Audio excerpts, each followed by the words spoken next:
Well, if you squinted hard enough, you might have been able to convince yourself that that was actually Ryan Day coaching the Cleveland Browns yesterday, not Kevin Stefanski, because the way that Jim Harbaugh once again came to Ohio and left us all with a sour taste in our mouth felt rather familiar. Hey guys, Oliver here, aka UK Browns NFL, and this is my review of the Cleveland Browns 27-10 loss against the Los Angeles Chargers. I'm sick of playing the Chargers. 5 consecutive losses against them. We haven't beaten them since 2016 when they played in fucking San Diego. I should have known, I mentioned it in my preview, but I still thought the Browns could overcome the Chargers curse. I was wrong, and I for one am starting a petition to never play against this team again. The Browns crash back down to reality this week, but at least we'll always have the week after the Ravens win to look back on this season.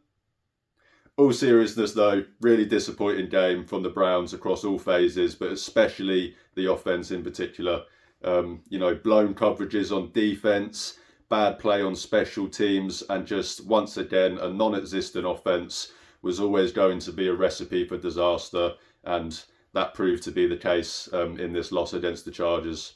We just weren't able to get anything going on offense. A game in which Myles Garrett had 3 sacks on what I'm pretty sure was 3 consecutive plays across 2 drives was quickly ruined by 2 blown coverages from Denzel Ward and Juan Thornhill, which put the Browns in a 17-point hole, which they never really looked like scraping out of, and that proved to be true, ultimately losing this game by 17 points in the end. The Browns now sit at 2-7, tied for the worst record in the NFL, along with the Patriots, the Raiders, the Giants, the Saints, and the Panthers. That's right, 6 teams with a 2-7 record. There's a whole lot of bad teams in the NFL this year, so if you are a team tank kind of guy, unfortunately the Browns will have a lot of competition with plenty of teams for those top picks this year, I believe. We saw Pro Football Talk tweet as soon as the Browns pretty much went down 3 scores that Zadarius Smith's trade to the Lions is imminent, so expect to see that early this week. The Browns were able to hold off being sellers after the Ravens win last week, but expect the Browns to move some guys in the next week now, with the trade line approaching and, the Browns season essentially being over. As I said a few weeks ago when the initial fire sale kind of conversation started, I don't think this team will have a complete yard sale and will look to kind of just, more of a retool style rebuild than a just complete tear down. So while I do expect some guys to be moved, I don't think they're going to completely strip this roster by any means. But this is where we are at, so there's no point trying to hide it. It sucks. This is it's definitely the most disappointing Browns season in my entire Browns fandom.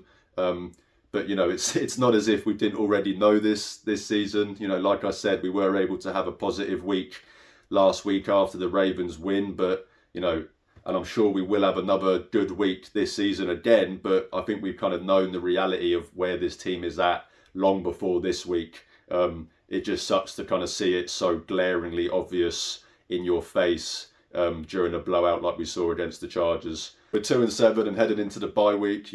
It's just an unthinkable situation, really. If you had told me this is where we would be before the season, there's no chance I would have believed you. It's just beyond disappointing at this point. I hate to keep bringing it up, but we're going to see some more Myles Garrett trade discourse this week. I'm going to try my best to ignore it. But I've said it on here before and I'll say it again. No trade compensation, in my opinion, that you could get would equate to anywhere near the value of Myles Garrett. You're not going to find another Myles Garrett in the draft. Maybe it's a British thing, I don't really know, but I just don't seem to value draft picks as much as my American counterparts do. I never have, and I don't think I ever will. It's not that I don't value them at all, it's just I value them lesser. Draft picks are lottery tickets in the end of the day, and you'd think of all people that Browns fans would understand how much of a crapshoot that draft picks are.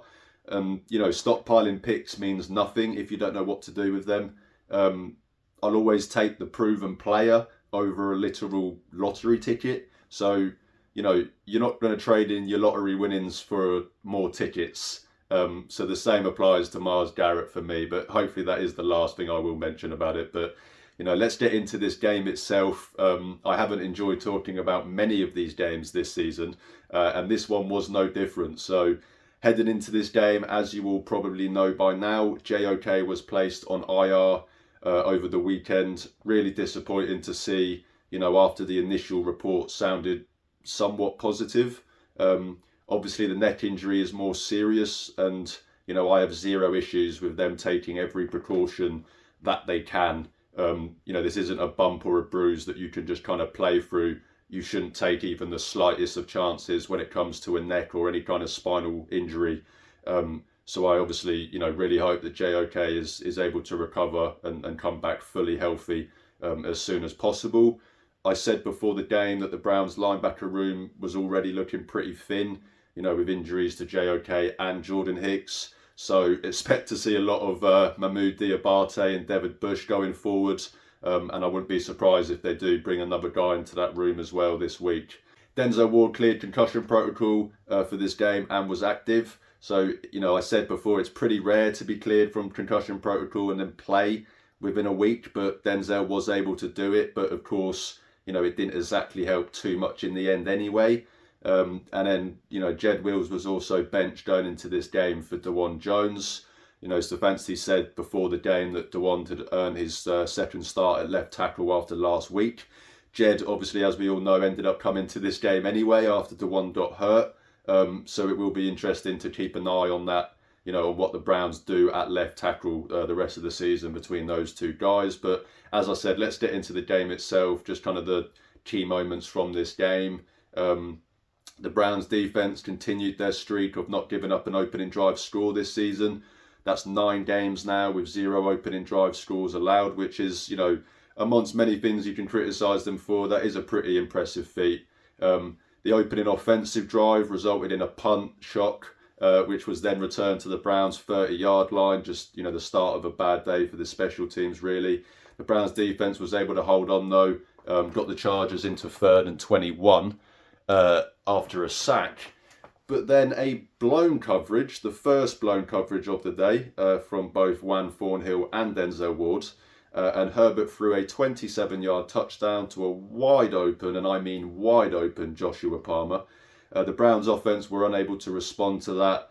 Corey Bojorquez with an absolute 61-yard bomb pinned the Chargers back at their 5-yard line. Grant Delpit then made a really, really good play. Tripped the ball carrier short of the line on 3rd and 3 and again forced the Chargers into another punt and gave the Browns decent field position. Winston was then sacked by Khalil Mack to put the Browns behind the sticks and once again had to punt for the 3rd time in 3 drives. Moving on to the second quarter, the defense forced another 3 and out after back-to-back sacks from Myles Garrett.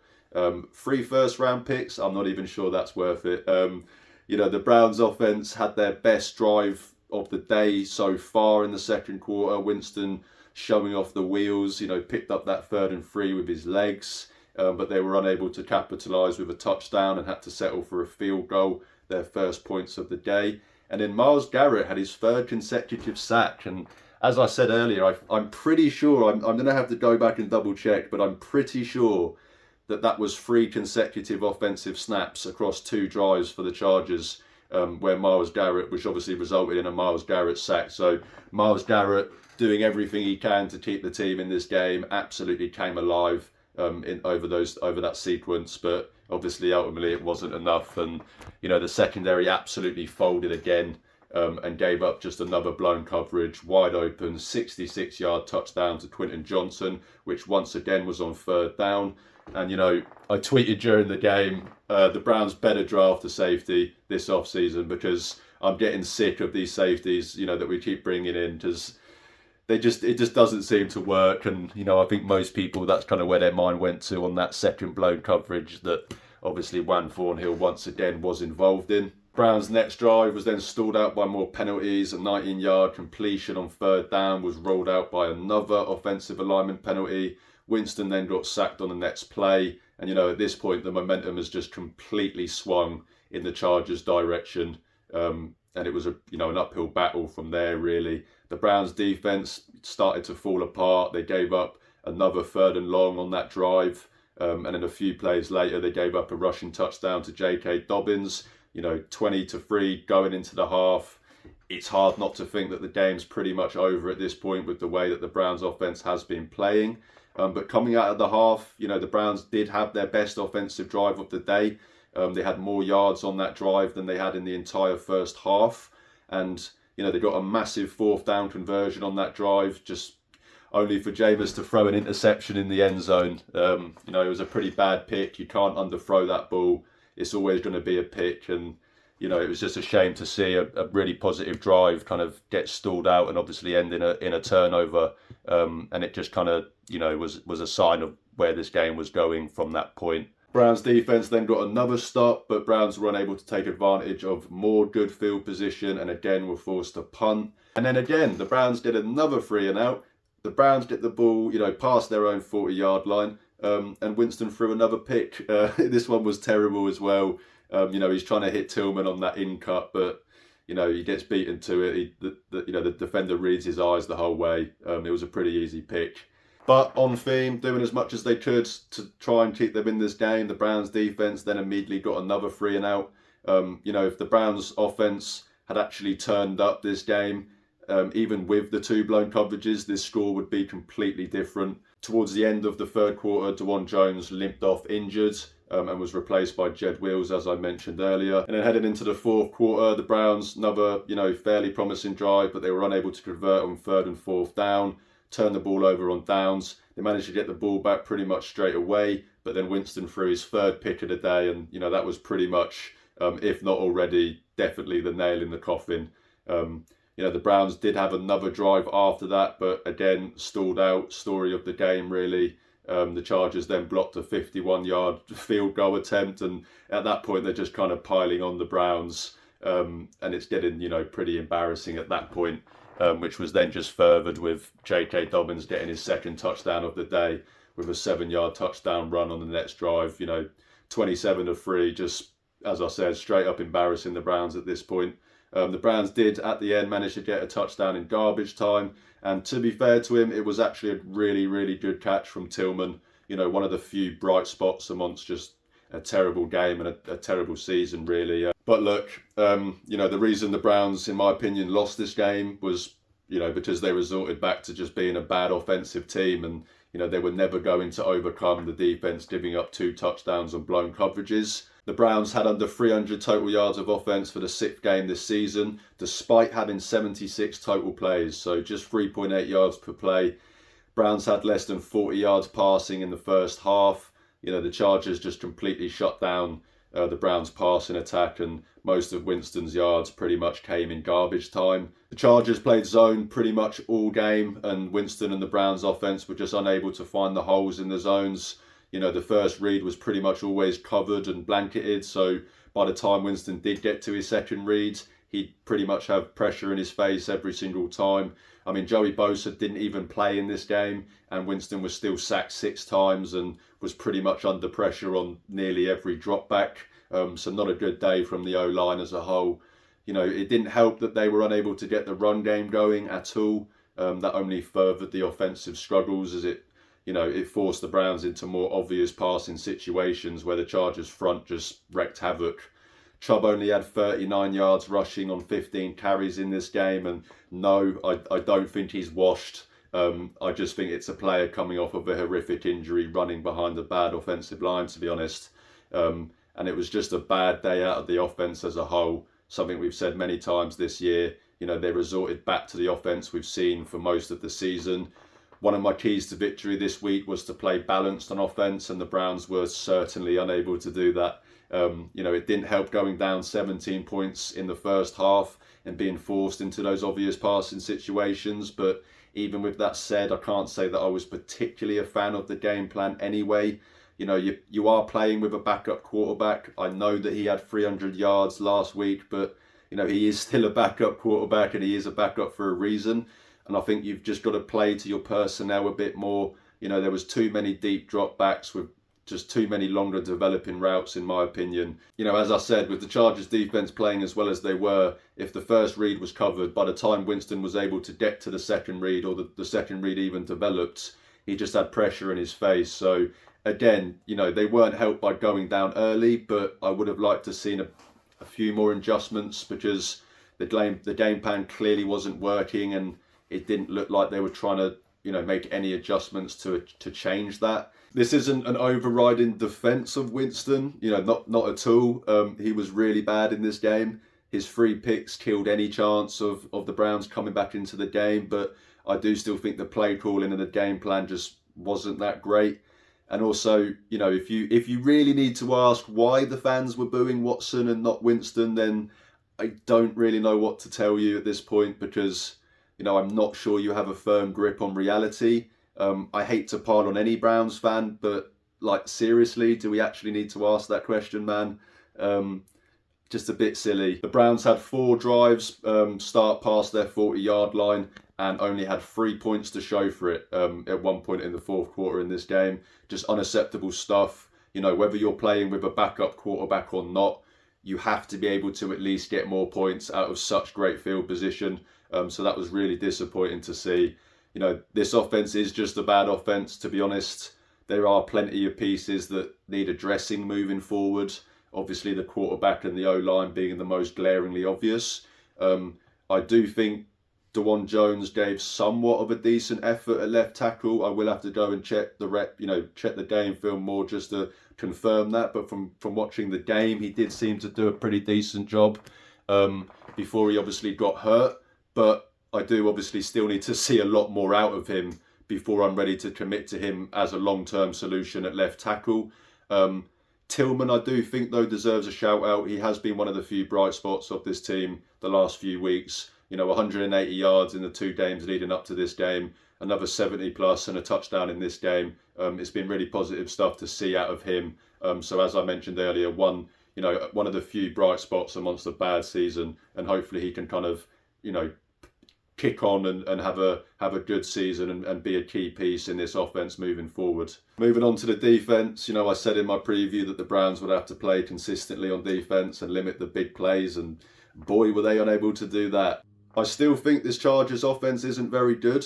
You know, nearly half of their passing yards came on 2 blown coverages, and they were unable to consistently move the ball at all in this game.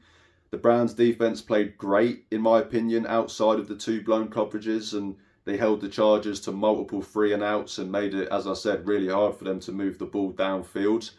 The Chargers only had 13 first downs in this game, but in the end of the day, none of that matters if your secondary is blowing multiple coverages. And, you know, the Browns had 6 sacks in the first half, yet they were down 17 points. It's just unacceptable, and, you know, it just shows you how much the secondary completely let them down in this game. But let's talk about the blown coverages. You know, it's easy to blame Thornhill. He has been poor since the Browns signed him. And, you know, whilst he certainly played a role, I don't think it was just his fault.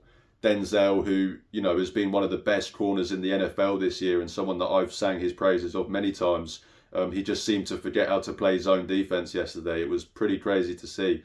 You know, as someone that's been concussed before, I'm not going to start making jokes about concussions. But as I said, it was, you know, there was something clearly affecting Denzel mentally in this game, because it was genuinely insane to see. I mean, I've never seen a corner go from playing man defense, you know, as well as Denzel, to then just not even knowing how to play zone defense. It was pretty crazy to see. I joked during the game that Denzel and Thornhill should probably introduce themselves to each other. Because it literally felt like that, you know, felt like watching 2 guys that have just never met before trying to be on the same page. You know, there was clear breakdown in communication between them, and, you know, that obviously resulted in the 27-yard touchdown to Palmer and the 66-yard touchdown to Johnson. So again, as I said, that's nearly half of their total passing yards on the day on just 2 blown coverages. And I think the most inexcusable part was that they both came on 3rd and long. I mean, shit, the first one came on 3rd and 21. Just inexcusable stuff, man. I mean, you know, why can't this secondary play zone? You know, even if you heavily favour man defence, you shouldn't be this bad at playing zone. It does slightly concern me moving forward. You know, I have said on here before that this defense is one of the few things that I'm certain about moving forward with this team. And whilst that still does ring, true, the Browns are going to have to address some pieces, especially in the secondary. As I mentioned earlier, let's just draft a free safety this year, because I'm genuinely fed up of just signing a veteran guy to a pretty decent contract for them to just come in and be straight arse. I mean, John Johnson first, now Juan Thornhill. It's obviously not working, so let's just draft and develop a guy. We've seen how far Grant Delpit has come, so let's just hope for some similar success at the other safety spot. But as I said, the D-line was great in this game, but there's only so much they can do when the secondary is letting them down as much as they did. The Browns' special teams was also pretty poor again today. It is starting to become a theme, and if it does continue, they might have to seriously consider moving on from Bubba. There's again a couple of poor return coverages in this game, and it just seems too easy for teams to get decent returns on us each week. Hopkins had a 51-yard field goal blocked, which, to be honest, I can't really blame the kicker for that. So I will let him off for that one. And of course, Corey Bojorquez was punting bombs as usual. But that was pretty much the only bright spot out of the special teams. And, it does show you how bad this season has been, when I can not only say that Corey has probably been our best player this year, but say it with a straight face. So, yeah. My final key to victory for this game was to end the Chargers' curse. And, as I said in the intro, I'm just so fed up with this team at this point. I don't even want to talk about it. We just cannot seem to beat them. Whether the Browns score 30 plus like they did in the previous two meetings, or just shit the bed on offense like they did this week, it just doesn't seem to matter. Let's just hope that we don't have to play the Chargers again for a while. And, at least we beat one of the Harbaugh brothers this year. But as I said, the Browns are 2-7. It sucks. It really does. Especially going into a bye week where we now have not just 1 week, but 2 weeks to reflect on the loss, and obviously being sat there at 2-7. And, I'm a big sports junkie. I watch and actively root for a team in the NFL, NBA, MLB, college football over here, soccer, and that's both domestic and international rugby, F1, lots of sports. But I can assure you that the NFL is by far the worst for your team to suck in. Months and months of excitement and expectation that can just be taken away like that in a matter of weeks. It really is brutal, man. But we're Browns fans. We can't say we aren't used to it. We threw a fucking parade for going 0-16, so I'm sure we'll be fine. As bad as it gets, I'm still going to support this team every week. I know you guys are still going to support this team. I'm still going to cover this team in the most honest and transparent way that I can. And, I'm still going to try and build a community of Browns fans on here, because at the end of the day, that's what sports is about. You, the fans.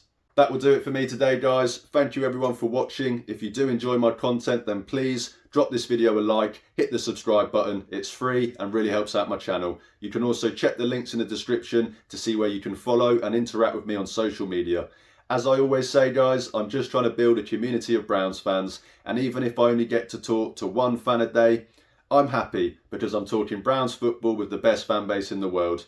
Thanks again, guys. I hope you all have an amazing week, and most importantly, win or lose, go Browns.